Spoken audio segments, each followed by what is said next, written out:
Kabupaten Badung menghadapi ledakan pembangunan akomodasi pariwisata yang semakin masif dari selatan hingga ke wilayah Mengwi. Pertumbuhan ini tak hanya terkonsentrasi di Batu Belik, Brawo, Canggu, Munggu, Tibu Beneng, hingga Pantai Seseh, tetapi juga mulai menggerus lahan pertanian produktif.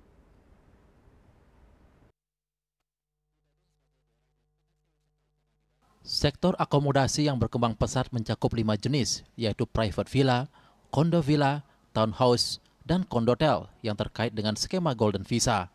Banyak diantaranya dibangun di kawasan yang bukan peruntukannya, termasuk pada lahan sawah dilindungi LSD dan lahan pertanian pangan berkelanjutan LP2B, yang seharusnya bebas dari pembangunan. Masifnya pembangunan ini menunjukkan lemahnya pengawasan dan penegakan hukum. Situasi ini mendesak pemerintah daerah untuk melakukan inventarisasi, menegakkan hukum tata ruang, dan menertibkan akomodasi ilegal. Tanpa langkah tegas, lahan pertanian akan terus tergerus oleh ekspansi pariwisata. Saat ini kan banyak yang mensinyalkan ada villa liar, ada villa bodong. Sesungguhnya tidak hanya villa. Jadi yang berkembang itu sektor akomodasi yang jenisnya ada 5 jenis. Di antara yang pertama itu kita sebut villa private. Yang karena sebutnya villa private, otomatis karena sifatnya pribadi mereka membangun aja tanpa mengurus perizinan. Yang kedua ada namanya kondo villa, ya villa yang bersifat kondotel. Villa itu mungkin dipindah tangankan atau dilakukan time share istilahnya. Kemudian yang ketiga ada townhouse. Townhouse itu ya kayak rumah kos-kosan yang digunakan oleh wisatawan. Nah, ini townhouse ini sebenarnya banyak tersebar di kawasan Denpasar dan juga di Badung. Kemudian ada kondotel. Ya, kondotel ini semacam apartemen yang mereka boleh sewa selama masa visanya.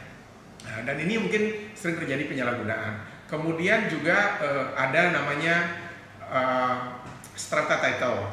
Strata title ya sesuai dengan undang-undang keimigrasian tentang Golden Visa. Jadi wisatawan itu kan boleh tinggal di sini 5 tahun plus 10 tahun. Nah, sektor akomodasi ini berkembang sangat pesat, terutama di kawasan yang sekarang ya saya sebutkan di kawasan Badung di bagian selatan, terutama di Kuta Utara dan Mengwi. Yakni mulai dari Batu Belik, Brawo, Canggu, Munggu, Tibu Beneng, Munggu hingga Pantai Seseh.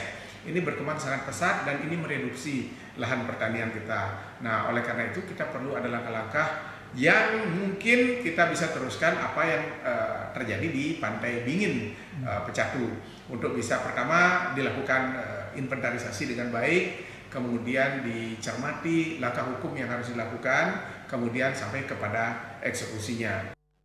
Tanpa pengawasan dan penegakan hukum yang tegas, lahan pertanian di Badung terancam terus tergerus oleh pembangunan akomodasi. Pemerintah daerah dituntut segera menertibkan pertumbuhan pariwisata agar selaras dengan keberlanjutan lingkungan dan tata ruang. Yana, Bali TV.